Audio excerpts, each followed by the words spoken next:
Welcome to T-SAT. This is Bhushan Govindula. ఈరోజు మనం తెలంగాణ ఉద్యమంలో భాగంగా 2004 ఎన్నికల పొత్తులు, వాటి యొక్క పరిణామాలు. మరి 2004 ఎన్నికల సందర్భంలో ఆనాటి ప్రభుత్వాలు అటు కేంద్రంలో ఇటు రాష్ట్రంలో ఎలాంటి స్ట్రాటజీలను ఉపయోగించాయి, ఎలాంటి వ్యూహాలను ఉపయోగించడం జరిగింది.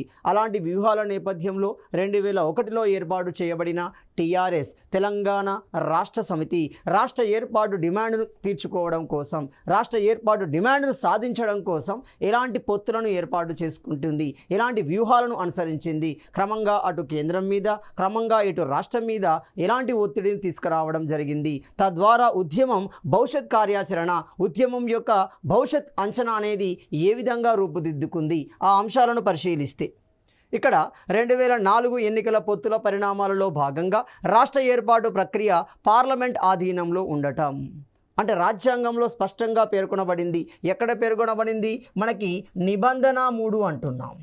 సో నిబంధన 3 అంటున్నాం, నిబంధన 4 అంటున్నాం. ఇలాంటి అంశాలలో, ఇలాంటి నిబంధనలలో ఒక రాష్ట్రాన్ని ఏర్పాటు చేయడానికి సంబంధించి, ఒక రాష్ట్రం యొక్క సరిహద్దును మార్చడానికి సంబంధించి, ఒక రాష్ట్రం యొక్క పేరును మార్చడానికి సంబంధించి, ఒక రాష్ట్రం యొక్క సరిహద్దును తగ్గించడానికి సంబంధించి ఇలాంటి అంశాలన్నిటినీ ఇందులో చేర్చడం జరిగింది. వీటి మీద సర్వాధికారాలని పార్లమెంటుకి ఇచ్చింది. కానీ అక్కడ ఒక సందర్భానుసారంగా సుప్రీంకోర్టు కొన్ని తీర్పులు ఇచ్చాయి. ఏమని? వాటి యొక్క మార్పు అనేది రాజ్యాంగ మౌలిక సూత్రానికి విరుద్ధంగా ఉండకూడదు, అది మాత్రం ఉంది.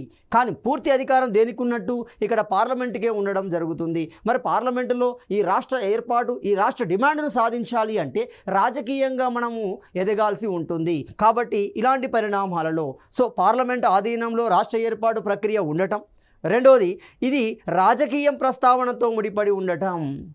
ఈ రెండు నేపథ్యాలలో ఇటు టీఆర్ఎస్ పార్టీ తన రాష్ట్ర ఏర్పాటు లక్ష్యాన్ని సాధించడం కోసం ప్రయత్నాలు కొనసాగిస్తుంది. అలాంటి సందర్భంలోనే అప్పటికీ ఓడిపోయినా ఖచ్చితంగా ఈసారి ఇటు కేంద్రంలో ఇటు రాష్ట్రంలో పార్టీని ఏర్పాటు చేయాలి, ప్రభుత్వాన్ని ఏర్పాటు చేయాలి అనే లక్ష్యంతో అక్కడ కాంగ్రెస్ ఉంది. బాగా గమనించండి. అప్పటి వరకు మనకేమవుతుంది? బీజేపీ ఉండడం జరుగుతుంది. సంకీర్ణ కూటమి రూపంలో బీజేపీ అనేది కొలువు తీరుతుంది. ఎలాగైనా ఈసారి కేంద్రంలో ప్రభుత్వాన్ని ఏర్పాటు చేయాలి అనే పట్టుదలతో అక్కడ కాంగ్రెస్ ఉంది. మరి కాంగ్రెస్కున్న ఆప్షన్ ఏంటిది? ఇక్కడ దక్షిణ భారతంలో ఉమ్మడి ఆంధ్రప్రదేశ్లో కాంగ్రెస్ రావడానికి ఉపయోగించుకున్న విధానమే ఈ రాష్ట్ర ఏర్పాటు అంశం. తనకు అనుగుణంగా మార్చుకునే ప్రయత్నం చేయడం జరిగింది. తన మేనిఫెస్టోలో దానికి స్థానాన్ని కల్పించే ప్రయత్నం చేయడం జరిగింది. ఇలాంటి నేపథ్యంలో అటు కాంగ్రెస్కి ఇటు టీఆర్ఎస్కి మధ్య మంతనాలు జరిగాయి. ఆ మంతనాల నేపథ్యంలో ఏర్పడిందే పొత్తులు అవుతున్నాయి. క్లియర్గా గమనిస్తే టీఆర్ఎస్ పార్టీ 2004లో వ్యూహాత్మకంగా వ్యవహరించింది. ఎలాంటి వ్యూహం? ఇక్కడ క్లియర్గా గమనిస్తే మరి ఇలాంటి వ్యూహాత్మకంగా వ్యవహరించడానికి గల కారణం ఏంటి?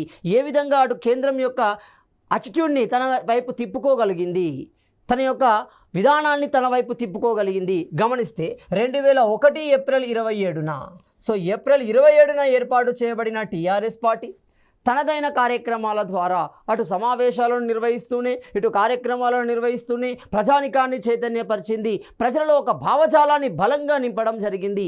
ఏ భావజాలాన్ని నింపింది? ఖచ్చితంగా రాష్ట్ర సాధన ఏర్పడాలి, అప్పుడే మన సమస్యలకి నీరు, నిధులు, నియామకాల సమస్యలకి పరిష్కారం దొరుకుతుంది అనే భావన బలంగా ప్రగాఢంగా ప్రజా సమూహంలోకి వెళ్ళగలిగింది. ఈ విషయాన్ని కేంద్రం గమనిస్తూనే ఉంది, కాంగ్రెస్ పార్టీ గమనిస్తూనే ఉంది, తనకు అనుగుణంగా మార్చుకునే ప్రయత్నం చేయడం జరుగుతుంది. మరి ఇలాంటి సందర్భంలో పార్లమెంట్ ప్రక్రియ ద్వారానే రాష్ట్ర ఏర్పాటు జరుగుతుంది అనేది టీఆర్ఎస్కు కూడా తెలుసు. కాబట్టి పార్లమెంటులో మనం ఉండాలి అంటే కేంద్రంలో ఏర్పాటు చేయబోయే ప్రభుత్వంలో మనం భాగస్వామిగా ఉంటే మన యొక్క లక్ష్యాన్ని తీర్చుకోవడం ఈజీ అవుతుంది. ఇది వ్యూహం అవుతుంది. మరి అలాంటి వ్యూహంలో టీఆర్ఎస్ ఏ విధంగా వ్యవహరించింది, అటు కాంగ్రెస్ ఏ విధంగా వ్యవహరించింది, ఆ విషయాలు గమనించాలి. ఖచ్చితంగా ప్రభుత్వాన్ని ఏర్పాటు చేయాలనే సంకల్పంతో కాంగ్రెస్ పార్టీ టీఆర్ఎస్ పొత్తుకు ప్రయత్నాలు చేసింది. మరి ఇలాంటి ప్రయత్నాలలో ఎవరు టీఆర్ఎస్తో మంతనాలు జరిపారు? టీఆర్ఎస్తో ఎన్నికల పొత్తు బాధ్యతని ఆనాటి ఆంధ్రప్రదేశ్ కాంగ్రెస్ కమిటీ అధ్యక్షుడైన PCC అయిన ఎవరవుతున్నారు? డి శ్రీనివాస్ అవుతున్నారు. డి శ్రీనివాస్కి అప్పగించడం జరుగుతుంది. పలుమార్లు డి శ్రీనివాస్ కేసీఆర్తో మంతనాలు జరిపారు. అతన్ని ఒప్పించే విధంగా ప్రయత్నం చేయడం జరిగింది. కేంద్రంలో కూటమిలో భాగస్వామిగా అయ్యే విధంగా ప్రయత్నాలు చేయడం జరిగింది. అలాంటి ప్రయత్నాలలో రెండో అవకాశం ఎవరికి వచ్చింది? ఏపీ కాంగ్రెస్ పార్టీ ఇన్ఛార్జ్ అవుతున్నాడు. 2004 ఎన్నికల నేపథ్యంలో ఏపీ కాంగ్రెస్ పార్టీ ఇన్ఛార్జ్ అవుతున్నాడు. ఎవరు? అతడు గులాబ్ నబీ ఆజాద్ అవుతున్నాడు. గులాం నబీ ఆజాద్ కూడా స్వయంగా కేసీఆర్తో మంతనాలు చేశాడు. మీరు కేంద్ర ప్రభుత్వంతో కలవండి, కేంద్ర కూటమిలో మిళితం కావండి, అప్పుడు మీకు మీ రాష్ట్ర సమస్యకి మేము పరిష్కారాన్ని ఇవ్వగలుగుతాము అనే అష్యూరెన్స్ని కేసీఆర్కి ఇవ్వడం జరుగుతుంది. ఇలాంటి నేపథ్యంలో రెండో వ్యక్తి గులాం నబీ ఆజాద్ మంతనాలు చేస్తున్నాడు. అంతేకాకుండా స్వయంగా ప్రణబ్ ముఖర్జీ. సో ప్రణబ్ ముఖర్జీ వెస్ట్ బెంగాల్ హౌస్లో, ఢిల్లీ కేంద్రంగా ప్రతి పార్టీకి, ప్రతి రాష్ట్రానికి ఒక హౌస్ అనేది ఉంటుంది. ఇక్కడ క్లియర్గా గమనిస్తే తెలంగాణ భవన్ అంటున్నాం, పశ్చిమ బెంగాల్ భవన్ కేంద్రంగా ప్రణబ్ ముఖర్జీ కూడా కేసీఆర్తో మంతనాలు జరిపాడు. మొత్తంగా కొలిక్కి వచ్చాయి. ప్రణబ్ ముఖర్జీ స్వయంగా మాట్లాడడంతో కేసీఆర్కు నమ్మకం ఏర్పడింది. తమ రాష్ట్ర డిమాండ్ను వీరు తీర్చడానికి అవకాశం ఉంది అనే అవకాశానికి, ఒక ఆలోచనకు వచ్చారు. సో వాళ్ళ వ్యూహం అదే. టీఆర్ఎస్ యొక్క వ్యూహం ఏంటి అంటే ఖచ్చితంగా రాష్ట్రాన్ని ఏర్పాటు చేయాలి, దానికి కేంద్రం యొక్క మద్దతు అనేది అవసరం. ఈ రెండు వ్యూహాలను సాధించాలి అంటే ప్రణబ్ ముఖర్జీ ఎప్పుడైతే మంతనాలు జరిపాడో కేసీఆర్లో మరింత నమ్మకం అనేది ఏర్పడడం జరిగింది. అంతేకాకుండా స్వయంగా సోనియా గాంధీ కూడా ప్రకటన చేయడం జరుగుతుంది. మరి ఎప్పుడు, ఎక్కడ ప్రకటన చేసింది, ఇది చాలా చాలా ఇంపార్టెంట్. 2004 సందర్భంలో ప్రకటన చేస్తుంది, 2009 సందర్భంలో కూడా ప్రకటన చేయడం జరుగుతుంది. మరి 2004 ఎన్నికల సందర్భంలో, ఎన్నికల సన్నాహకాలలో భాగంగా 2004 ఫిబ్రవరి 25న అంటున్నాము. మరి ఇక్కడ ఏం జరిగింది, ఎక్కడ జరిగింది అంటే సో ఫిబ్రవరి 5న ఎన్నికలకు సంబంధించిన ఒడంబడిక కాంగ్రెస్ మరియు తెలంగాణ రాష్ట్ర సమితుల మధ్య కుదరడం జరుగుతుంది. సో ఆ ఒడంబడిక ప్రకారం ఏంటి, మొత్తం స్థానాలు ఎన్ని, ఉమ్మడి ఆంధ్రప్రదేశ్లో తెలంగాణ ప్రాంతానికి సంబంధించిన 119 ఎమ్మెల్యే స్థానాలలో సో అష్యూరెన్స్ ఇస్తున్నారు కేసీఆర్కి, మీ రాష్ట్ర ఏర్పాటుకు సంబంధించిన అంశంలో మేము ముందుంటాము, మేము మద్దతు ఇస్తాము, మేము ఒకవేళ కేంద్రంలో ప్రభుత్వాన్ని ఏర్పాటు చేస్తే రాష్ట్రాన్ని ఏర్పాటు చేస్తామనే అష్యూరెన్స్లో భాగంగా మీరు మాతో కలిసి పొత్తులో పోటీ చేయండి. ఆ పోటీకి సంబంధించిన విధి విధానాలు నిర్ణయించబడుతున్నాయి సెప్టెంబర్ 25న. ఆ విధి విధానాల ప్రకారం 119 ఎమ్మెల్యే స్థానాలలో ఎన్నిచ్చారు టీఆర్ఎస్ పార్టీకి, 42 స్థానాలను కేటాయించడం జరుగుతుంది. సో పొత్తులు కుదురుతున్నాయి, అలొకేషన్ జరుగుతుంది. ఎందుకంటే ఆనాటి పొత్తులలో గమనిస్తే సిపిఐ ఉంది, సిపిఎం ఉంది, కాంగ్రెస్ పార్టీ ఉంది, టీఆర్ఎస్ పార్టీతో కూడిన కూటమి అనేది ఏర్పాటు చేయబడుతుంది. ఇక్కడ విషయాన్ని గమనించండి. అదే 2009 ఎన్నికల సందర్భాన్ని గమనిస్తే అది మహాకూటమిగా ఏర్పాటు చేయబడుతుంది. మరి మహాకూటమిలో కాంగ్రెస్ ఉండదు, సాధారణ కూటమిలో 2004 కూటమిలో మాత్రమే కాంగ్రెస్ అనేది ఉంటుంది. మహాకూటమిలో గమనిస్తే టీడీపీ ఉంటుంది, టీఆర్ఎస్ ఉంటుంది, సిపిఐ ఉంటుంది, సిపిఎం ఉంటుంది. కానీ 2004 ఎన్నికల కాంగ్రెస్, టీడీపీ ప్లేస్లో కాంగ్రెస్ అనేది ఉంటుంది. క్లియర్గా గమనించండి. ఎందుకంటే అప్పటికే టీడీపీ పార్టీ బీజేపీకి అనుబంధంగా కనబడుతుంది, మద్దతు ఇవ్వడం జరుగుతుంది. కాబట్టి 2004 ఎన్నికలలో బీజేపీతో టీడీపీ కలిసి పొత్తుతో వాళ్ళు ముందుకు రావడం జరుగుతుంది. ఇక్కడ క్లియర్గా గమనించాలి. కాబట్టి 119 ఎమ్మెల్యే స్థానాలలో 42 ఎమ్మెల్యే స్థానాలని ఎవరికిచ్చారు, టీఆర్ఎస్ పార్టీకి ఇవ్వడం జరుగుతుంది. మరి ఎంపీ స్థానాలలో ఎన్ని అలొకేట్ చేశారు, 11 లోక్సభ స్థానాలలో 6 టీఆర్ఎస్ పార్టీకి ఇవ్వడం జరుగుతుంది. ఇప్పుడు క్లియర్గా గమనించాలి, 42 ఎమ్మెల్యేలు ఇచ్చారు, అదేవిధంగా 6 ఎంపీ స్థానాలను ఇవ్వడం జరిగింది. సో మొత్తంగా ఒక అవగాహన ఒప్పందం అనేది క్లారిటీ వచ్చింది. కేంద్ర కూటమిలో భాగస్వామిగా టీఆర్ఎస్ పార్టీ ఒప్పుకోవడం జరుగుతుంది. 2004 ఎన్నికల సందర్భంలో కాంగ్రెస్, టీఆర్ఎస్, సిపిఐ, సిపిఎంలతో కూడిన కూటమి అనేది ఏర్పడింది. ఇదే సందర్భంలో ప్రతిపక్ష కూటమిగా, అప్పటికే ప్రభుత్వాన్ని ఏర్పాటు చేసిన కూటమిగా బీజేపీ, టీడీపీలతో కూడిన మరో కూటమి అనేది ఏర్పడింది. ఇక్కడ ఒక విషయాన్ని గమనిస్తే మనకు అర్థమవుతుంది. బీజేపీ మొదటిసారిగా అంటే 2004కు ముందు అది ప్రభుత్వంలో ఉంది. మరి అలాంటి సందర్భంలో ఎలాంటి నిర్ణయాలు తీసుకుంది అంటే మనకి క్లియర్గా కాకినాడ సమావేశాన్ని గమనిస్తే 1 ఓటు 2 రాష్ట్రాలు అంటున్నాం. చూడండి, ఇది చాలా చాలా ఇంపార్టెంట్. సో ఈ పదం చాలా చాలా ఇంపార్టెంట్. ఈ పదమే 2004 ఎన్నికలలో క్రియాశీలకంగా పాత్ర పోషిస్తుంది. ఎందుకంటే 1 ఓటు 2 రాష్ట్రాల నినాదము అనేది, సిద్ధాంతము అనేది కాకినాడ తీర్మానం ప్రకారం ప్రకటించబడుతుంది. బీజేపీ ఆ ఇచ్చిన మాటకు కట్టుబడి ఉంది. ఆ మాట ప్రకారం ఏం చేయాలి, మొత్తంగా 4 రాష్ట్రాలను ఏర్పాటు చేయాలి. సో 4 రాష్ట్రాలను ఏర్పాటు చేయడానికి సిద్ధపడాలి. దానికి అనుగుణంగానే తీర్మానం చేసింది. 2000 సంవత్సరంలో 84వ రాజ్యాంగ సవరణ ప్రకారం 4 రాష్ట్రాల ఏర్పాటును ప్రకటిస్తుంది. ఇక్కడ క్లియర్గా గమనించండి. కానీ బాగా గమనించండి, కానీ ఏమైంది, 4వ రాష్ట్రమైన తెలంగాణ ఏర్పడకుండా అడ్డుపడింది టీడీపీ. సో బీజేపీకి కలిసి రాని అంశం ఇదే. 2004 ఎన్నికల సందర్భంలో బీజేపీ టీడీపీతో కలవడం అనేది ససేమిరా అన్నారు ప్రజానికం మొత్తం.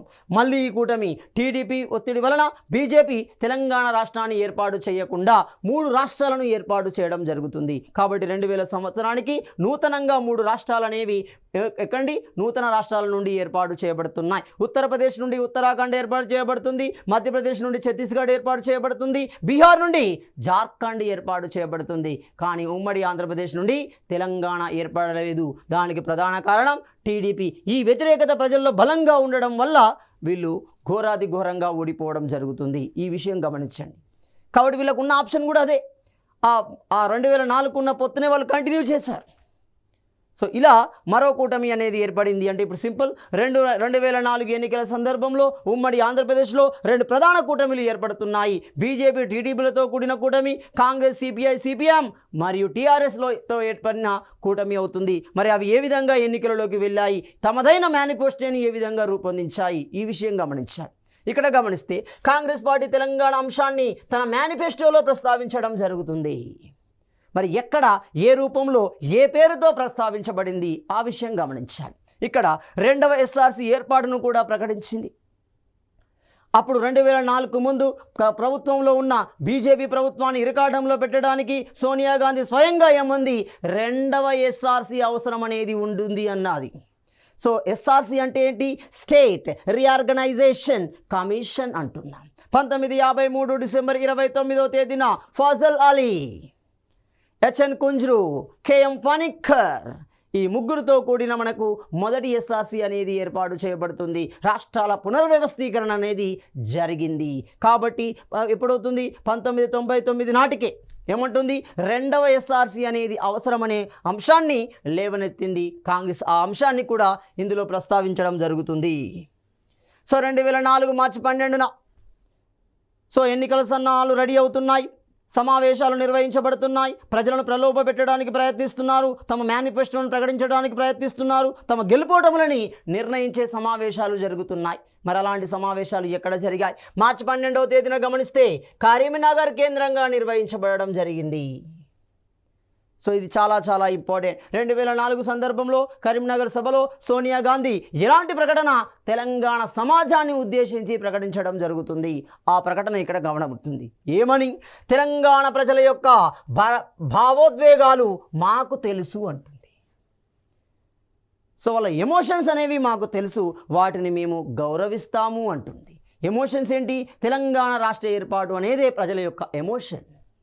దాన్ని సాధించడం కోసం ఏర్పడింది. అప్పటి వరకు ఏర్పడిన శూన్యతను భర్తీ చేయడానికి ఏర్పడిందే టీఆర్ఎస్ పార్టీ. కాబట్టి టీఆర్ఎస్ మాతో పొత్తు కలుస్తుంది. కాబట్టి తెలంగాణ ఎమోషన్స్ అనగా భావోద్వేగాలు మాకు తెలుసు, వాటిని మేము గౌరవిస్తాము, వారి కోరికను తీర్చడానికి ప్రయత్నిస్తాము అని ప్రకటించడం జరిగింది. ప్రజల్లో నూతన ఉత్సాహం జరిగింది. కాంగ్రెస్ గెలిస్తే రాష్ట్ర ఏర్పాటు జరుగుతుంది అనే ఒక భావన బలంగా ప్రజల్లోకి వెళ్ళిపోవడం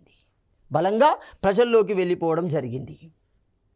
సో 2004 ఎన్నికల ఫలితాలలో గమనిస్తే సో మొత్తంగా ఎన్నికలకు వెళ్ళింది ప్రజానికం పూర్తిగా ఏకదాటిగా ఒకే వైపున సింగిల్ జడ్జిమెంట్ ఇచ్చారు. ఏ సైడ్న? కాంగ్రెస్ కూటమి వైపే తీర్పునివ్వడం జరుగుతుంది. బీజేపీని నమ్మలేదు, ఎందుకంటే అప్పుడే చెప్పిన మాటను తిరస్కరించింది. మళ్ళీ ఎవరైతే ఈ రాష్ట్ర ఏర్పాటుకు మోకాలు అడ్డుపడ్డారో వారితోనే జత కట్టడం అనేది దానికి అత్యంత క్లిష్టమైన పరిస్థితిని క్రియేట్ చేసింది. సో మొత్తంగా 2004 ఎన్నికల సందర్భాలలో 6 ఎంపీ స్థానాలకు పోటీ చేసింది అంటున్నాం. మొత్తం 6 అలకేట్ చేశారు కదా. 6 ఎంపీ స్థానాలలో టీఆర్ఎస్ 5 ఎంపీ స్థానాలను గెలుపొందడం జరిగింది. 1 ఎంపీ స్థానాన్ని ఓడిపోతుంది. ఎగ్జామినర్ దీన్ని ఫోకస్ చేసే అవకాశం ఉంటుంది, లేదు దీన్ని డిఫరెంట్గా కూడా చేయవచ్చు. 2004 ఎన్నికల సందర్భంలో టీఆర్ఎస్ గెలిచిన ఎంపీ స్థానాలకు సంబంధించి సరైన అంశాన్ని గుర్తించండి, సరికాని అంశాన్ని గుర్తించండి అనవచ్చు, లేదు ఇంకా ట్విస్ట్ చేయవచ్చు. 2004 ఎన్నికల సందర్భంలో టీఆర్ఎస్ పోటీ చేసిన లోక్సభ స్థానాలకు సంబంధించి క్రింద ఇవ్వబడిన అంశాలలో సరైన అంశాలను గుర్తించండి అనవచ్చు. లోక్సభ నియోజకవర్గం అభ్యర్థి ఇచ్చి తప్పు జతను గుర్తించవచ్చు, లేదా రైట్ జతను గుర్తించవచ్చు. కాబట్టి బాగా గమనించండి. 5 గెలిచాయి అంటున్నాం. 1 కేసీఆర్ కరీంనగర్ నుండి గెలుపొందడం జరుగుతుంది. ఎమ్మెల్యేగా కూడా గెలుస్తాడు సిద్దిపేట. ఇక్కడ క్లియర్ గమనించండి. కేసీఆర్ కరీంనగర్ నుండి గెలుస్తున్నాడు. ఆల నరేంద్ర మెదక్ నుండి గెలవడం జరుగుతుంది. మరి ఎవరి ఆల నరేంద్ర? సో ఎవరి ఆర్లేంద్ర మనకి 2001 నాటికి తెలంగాణ సాధనా సమితిని ఏర్పాటు చేస్తున్నాడు. తెలంగాణ సాధనా సమితిని ఏర్పాటు చేయడం జరుగుతుంది. ఎందుకు ఏర్పాటు చేశారు? బీజేపీ ఇచ్చిన మాట తప్పిందా అంటే తప్పలేదు. 3 రాష్ట్రాలను ఏర్పాటు చేసింది. టీడీపీ అడ్డుపడడంతో తెలంగాణ రాష్ట్రాన్ని ఏర్పాటు చేయలేకపోయింది. సో అలాంటి సందర్భంలో బీజేపీ నుండి బయటికి వచ్చి సాధనా సమితిని ఏర్పాటు చేశాడు. క్రమంగా ప్రొఫెసర్ జయశంకర్ లాంటి మధ్యవర్తిత్వం వల్ల క్రమంగా టీఆర్ఎస్ పార్టీలో విలీనం కావడం జరిగింది. ఎంపీ స్థానాన్ని అతనికి కేటాయించారు. కాబట్టి మెదక్ నుండి ఆల నరేంద్ర గెలుపొందడం జరుగుతుంది. చాలా చాలా ఇంపార్టెంట్. ఈ ఇద్దరికే కేబినెట్ పదవులు కూడా వస్తాయి.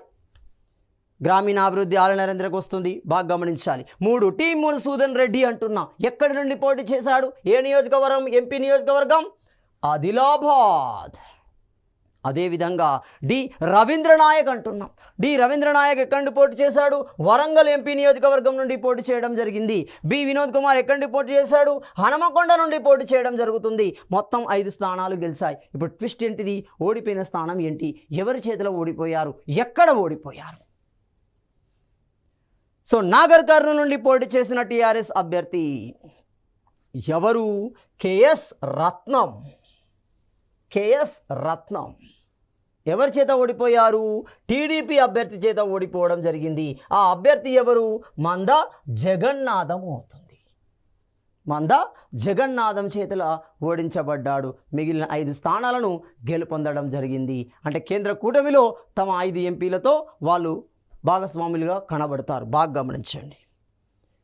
ఇదే క్రమంలో టీఆర్ఎస్ పార్టీ ఎమ్మెల్యే స్థానాలకు సంబంధించి ఎన్ని అలకేట్ చేశాము? బాగా గమనించండి. 119 ఎమ్మెల్యే స్థానాలలో ఎన్ని అలకేట్ చేశాము? 42 మాత్రమే అలకేట్ చేశాము. కానీ పోటీ చేసింది ఎంత? 54లో పోటీ చేసింది. అంటే ఎన్ని అదనంగా? 12 అదనంగా పోటీ చేయడం జరుగుతుంది. సో మొత్తంగా 54 ఎమ్మెల్యే స్థానాలకు పోటీ చేయడం జరుగుతుంది. 54 ఎమ్మెల్యే స్థానాలు పోటీ చేసిన టీఆర్ఎస్ 26 స్థానాలను గెలుపొందింది. ఈ పాయింట్ గమనించండి. రైట్, ఇక్కడ ఈ పాయింట్ కనుక గమనిస్తే, సో మరి 26 స్థానాలను గెలిచిన సందర్భంలో వచ్చిన ఓట్ల శాతం ఎంత? మొత్తం ఓట్ల శాతం ఎంత అవుతుంది? 6.68% అవుతుంది. ఇది చాలా చాలా ఇంపార్టెంట్. 6.68%. అదేవిధంగా కాంగ్రెస్ పార్టీ ఎన్ని? 243 ఎమ్మెల్యే స్థానాలకు పోటీ చేసి 185 ఎమ్మెల్యే స్థానాలను గెలుపొందింది. ఇది చాలా ఇంపార్టెంట్.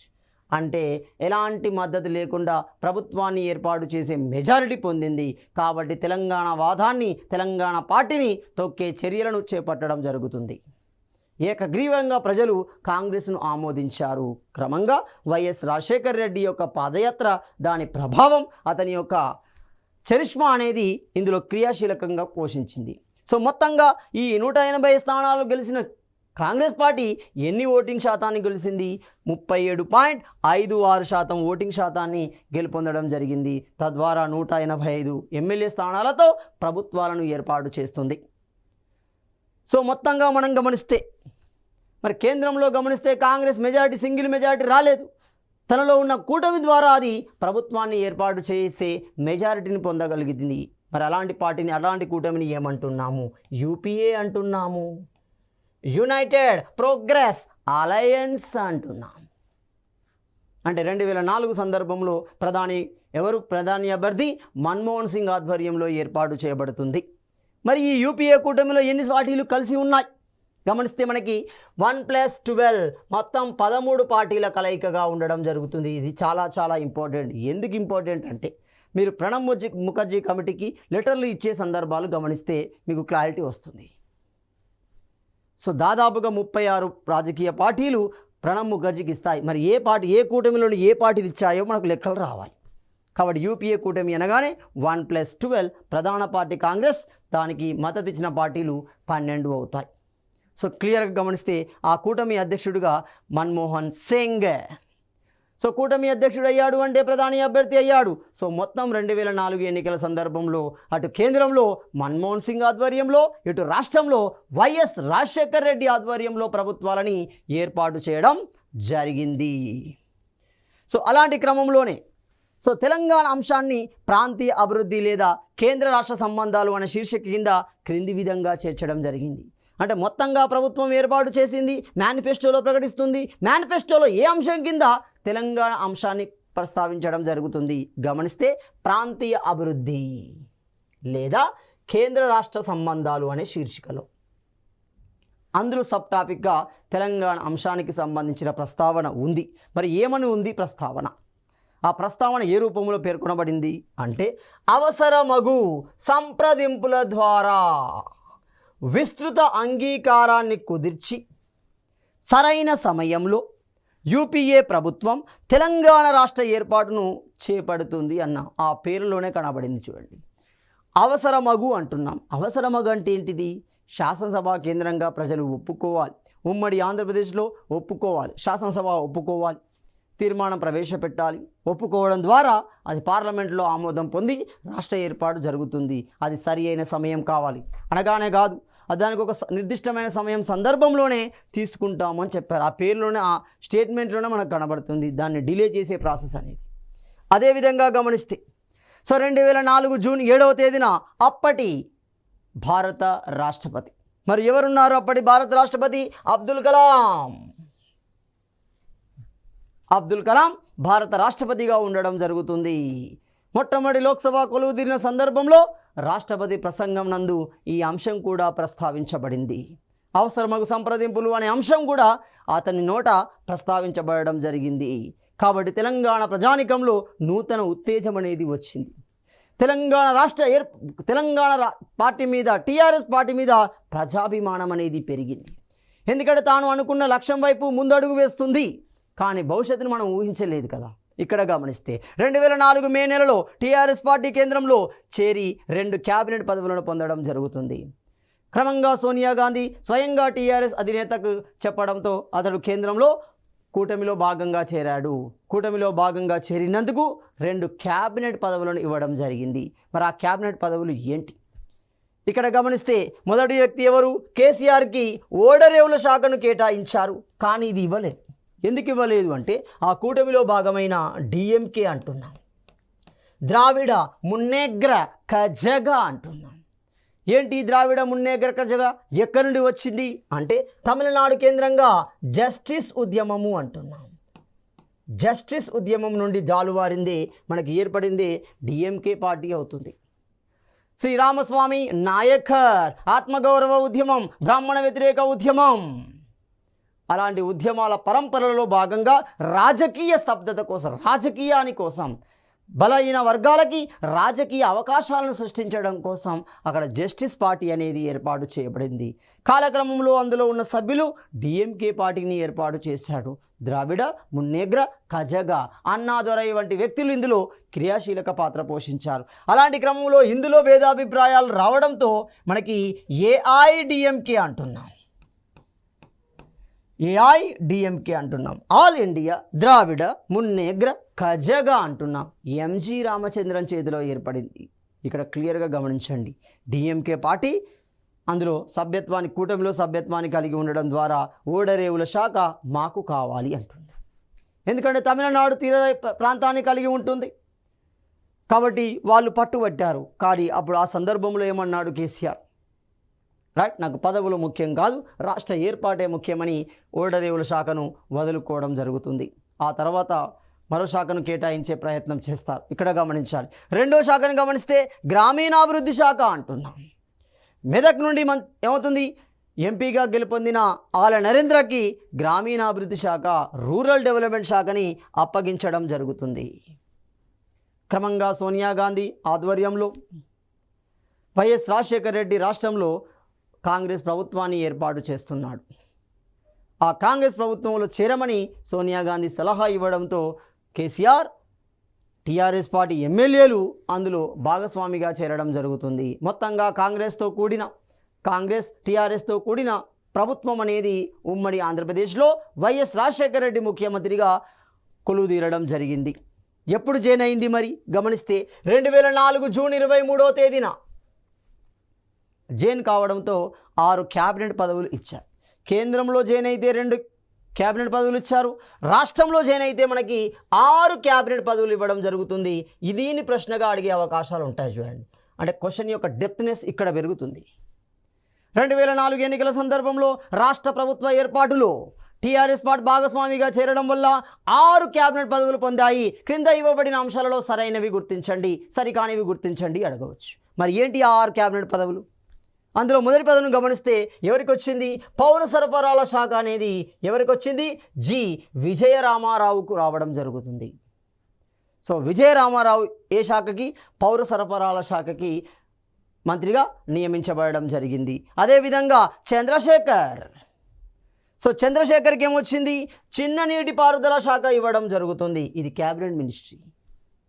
సో చిన్న నీటిపారుదల శాఖ అతనికి ఇచ్చారు. అదేవిధంగా టి హరీష్ రావుకి అంటున్నాం యువజన సర్వీసులు మరియు ప్రింటింగ్ స్టేషనరీ ఇవ్వడం జరుగుతుంది. ఎందుకంటే కేసీఆర్ 2 సందర్భాల్లో ఒక ఎమ్మెల్యేగా ఎంపీగా గెలుస్తున్నాడు. ఎమ్మెల్యే పదవికి రాజీనామా చేయడంతో ఆ ప్లేస్లోకి వచ్చాడు టి హరీష్ రావు. ఇక్కడ గమనించాలి. సో యువజన సర్వీసులు, ప్రింటింగ్ మరియు స్టేషనరీ హరీష్ రావుకు ఇవ్వడం జరుగుతుంది. Captain Lakshmikantha Rao, so captain Lakshmikantha Rao 4వ వ్యక్తి మనకి ఓబీసీ మంత్రిత్వ శాఖను ఇవ్వడం జరుగుతుంది. నాయిని నరసింహారెడ్డి సాంకేతిక విద్య మరియు ఐటీఐని ఇవ్వడం జరుగుతుంది. అదేవిధంగా సంతోష్ రెడ్డి రవాణా శాఖను ఇవ్వడం జరుగుతుంది. అంటే మొత్తంగా మనకి ఏమవుతున్నాయి? క్యాబినెట్ పదవులు అనేవి అందించబడుతున్నాయి. 6 క్యాబినెట్ పదవులు మనకి అందించబడ్డాయి. మరి ఇలాంటి క్రమంలోనే 2004 నుండి 2009 మధ్య జరిగిన సంఘటనలు ఏంటి? క్రమంగా 2004లో కాంగ్రెస్ కూటమిలో జాయిన్ అవుతుంది. క్రమంగా కాంగ్రెస్ ప్రభుత్వంపై ఎలాంటి ఒత్తిడి తీసుకొచ్చింది, అలాంటి క్రమంలో ప్రభుత్వం ఎలాంటి చర్యలకు ఉపక్రమించింది, ఇది గమనించవచ్చు. సో ఇక్కడ ఇలాంటి వీటి మీద ఏ విధంగా అడగవచ్చు? అతడే 4 సంఘటనలు ఇచ్చి వాటి కాలం ఆధారంగా వరుస క్రమంలో అమర్చమని అడగవచ్చు. సో ఇలాంటి క్వశ్చన్సే మనకు పెంచబడతాయి. బాగా గమనించండి. ఇక్కడ ప్రణబ్ ముఖర్జీ కమిటీ ఏర్పాటు చేయబడింది. క్రమంగా కాంగ్రెస్ ప్రభుత్వం, యూపీఏ ప్రభుత్వం రాష్ట్ర ఏర్పాటును సత్సారం చేయడంతో, ఆలస్యం చేయడంతో ప్రభుత్వంతో ఒత్తిడి పెంచే ప్రయత్నాలు చేశాడు. హైదరాబాద్ కేంద్రంగా భారీ బహిరంగ సభను నిర్వహించాడు. ప్రతిపక్షాలు సైతం మద్దతిచ్చే విధంగా ఆ సభ నిర్వహించబడింది. సో ప్రతిపక్షాలు దాన్ని ఉపయోగించుకునే క్రమంలో యూపీఏ ప్రభుత్వం స్టాండ్ తీసుకుంది. ఏమని? రాష్ట్ర ఏర్పాటు అంశంపై రాజకీయ పార్టీల యొక్క అభిప్రాయాలను సేకరించడం కోసం ప్రణబ్ ముఖర్జీ అధ్యక్షతన కమిటీ ఏర్పాటు చేయబడింది. ఎప్పుడు ఏర్పాటు చేయబడింది? 2005 జనవరి 8వ తేదీన ఏర్పాటు చేయబడడం జరుగుతుంది. ప్రణబ్ ముఖర్జీ, దయానిధి మారన్, క్లియర్, మనకి రఘువంశ ప్రసాద్ ముగ్గురు ఉండడం జరుగుతుంది. అంటే ఇప్పుడు Pranab Mukherjee committee 1+2 tri member committee అవుతుంది. 3 సభ్యుల కమిటీ అవుతుంది. సో మరి ఆ తర్వాత వచ్చిన రెండో పరిణామం రాష్ట్ర ప్రభుత్వం నుండి టీఆర్ఎస్ వైదొలగడం అవుతుంది. క్రమంగా వైఎస్ రాజశేఖర రెడ్డి తెలంగాణ వాదాన్ని అణచివేయడానికి ప్రయత్నాలు చేస్తున్నాడు. క్రమంగా కాంగ్రెస్ పార్టీని ఏమవుతుంది? కాంగ్రెస్ పార్టీ టీఆర్ఎస్ పార్టీని చీల్చే ప్రయత్నాలు చేస్తున్నాడు. అటు టీడీపీని, ఇటు టీఆర్ఎస్ని చీల్చే ప్రయత్నాలు చేస్తున్నాడు. అనేక మందిని తన పార్టీలోకి ఆహ్వానించడం జరుగుతుంది.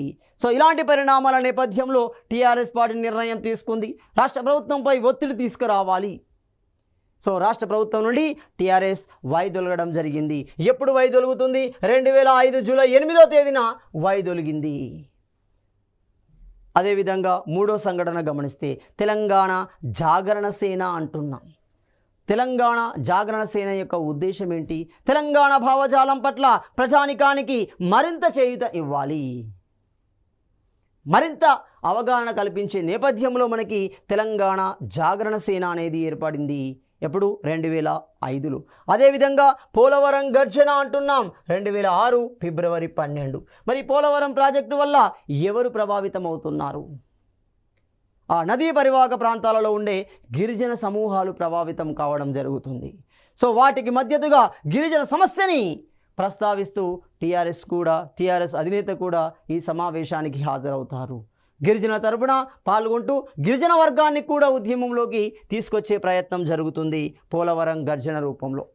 అదేవిధంగా మరో సంఘటన కేంద్ర పదవులకు టీఆర్ఎస్ రాజీనామా చేయడం అంటున్నాము. కేంద్ర పదవులు ఎన్ని ఉన్నాయి? 2 క్యాబినెట్ పదవులు ఉన్నాయి. అటు కేసీఆర్కి ఇటు ఆల నరేంద్రకు ఉండడం జరుగుతుంది. వాటికి కూడా రాజీనామా చేశారు. మరి ఎప్పుడు చేశారు? 2006 ఆగస్టు 23న చేయడం జరుగుతుంది. అదే క్రమంలో తెలంగాణ ఆత్మగౌరవ సభ అనేది నిర్వహించబడింది. ఈ ఆత్మగౌరవ సభ ఎప్పుడు? 2006 డిసెంబర్ 22న ఏర్పాటు చేయబడింది. స్వయంగా కేసీఆర్ ప్రజానీకానికి తెలియజేశాడు, మేము ఎందుకు రాజీనామా చేయవలసి వచ్చింది, దేనికోసం రాజీనామా చేసుకుంటున్నాము, మనం ఎందుకోసం వచ్చాము, దేనికోసం చేస్తున్నాము, ఆ విషయాన్ని ప్రజలకు వివరించే ప్రయత్నం చేయబడింది. అదేవిధంగా తెలంగాణ సంబరాలు నిర్వహించబడ్డాయి. 2007 మార్చి 23 నుండి 27 వరకు తెలంగాణ సంబరాలు అనేవి నిర్వహించబడుతున్నాయి. ప్రజానికంలో నూతన ఉత్తేజం అనేది నిర్వహించబడింది. నూతన ఉత్తేజం అనేది క్రియేట్ చేయబడుతుంది. అదే క్రమంలో నల్గొండ నగారా సభ నిర్వహించబడుతుంది. మరి నల్గొండ నగారా సభ ఎప్పుడు నిర్వహించబడింది? 2007 ఏప్రిల్ 6 నుండి 12 మధ్య నిర్వహించబడడం జరుగుతుంది. సో మనకి ఇలాంటి పరిణామాలు మనకి 2004 నుండి 2009 మధ్య జరుగుతాయి. మొత్తంగా ప్రభుత్వం నుండి వైదొలిగింది. టీఆర్ఎస్ పార్టీ ప్రజల్లో మరింత చైతన్యమివ్వాలి, మరింత రాజకీయంగా స్థిరపడడం ద్వారా రాబోయే ఎన్నికలకు సిద్ధం కావాలి, ప్రజలను సిద్ధం చేయాలి. భారీ మెజారిటీతో గెలవడం ద్వారా అటు కేంద్రంతో ఇటు రాష్ట్ర ప్రభుత్వం మీద ఒత్తిడి తెచ్చి తమ డిమాండ్ అయినా తమ లక్ష్యమైన రాష్ట్ర ఏర్పాటును సాధించుకోవాలి. బాగా గమనించండి, తెలంగాణ ఉద్యమంలో జరుగుతుంది ఇదే. ఆనాడు 1969 ఉద్యమంలో తెలంగాణ ప్రజాసమితి ఏర్పాటు చేయబడింది. ఉద్యమ భావజాలాన్ని పీక్ స్థాయిలోకి, ఉచ్చస్థితిలోకి తీసుకెళ్ళింది, ఒకేసారి కింద పడేసింది. చూడండి. సో ఇక్కడ కూడా జరుగుతుంది అదే. 2004 ఎన్నికల సందర్భంలో ప్రజల యొక్క డిమాండ్ అనేది ఉచ్చస్థితిలోకి వెళ్ళిపోయింది. కానీ దురదృష్టవశాత్తు అది కేంద్రంలో ఇటు రాష్ట్రంలో సొంతగా అంటే టీఆర్ఎస్ లేకుండానే ప్రభుత్వాలను ఏర్పాటు చేసే వ్యవస్థను కలిగి ఉన్నాయి. కాబట్టి మనకు అనుకున్న లక్ష్యానికి దగ్గరగా చేరుకోలేకపోయాం. కాబట్టి ప్రజల్లో ఆ భావన నుండి బయటికి తీసుకురాకూడదు. ప్రజల్లో తెలంగాణ ఏర్పాటు ఉద్యమం పట్ల, తెలంగాణ ఏర్పాటు భావజాలం పట్ల ఆ భావజాలాన్ని అలాగే ఉంచాలి. సో కార్యక్రమాలు నిర్వహించడం ద్వారా ఆ ప్రయత్నం చేయడం జరుగుతుంది. అంటే ఇప్పుడు 2004 ఎన్నికల సందర్భంలో జరిగిన పరిణామాలు, జరిగిన పొత్తులు, తద్వారా ఏర్పడిన పరిస్థితుల వల్ల తెలంగాణ ఏర్పాటు భావజాలాన్ని ప్రజల్లో ఉంచడానికి వివిధ కార్యక్రమాలను రూపొందించింది. 2009 ఎన్నికలకి తయారు కావడం జరిగింది. సో తదుపరి అంశాన్ని మనము తదుపరి వీడియోలో చర్చించుకుందాం.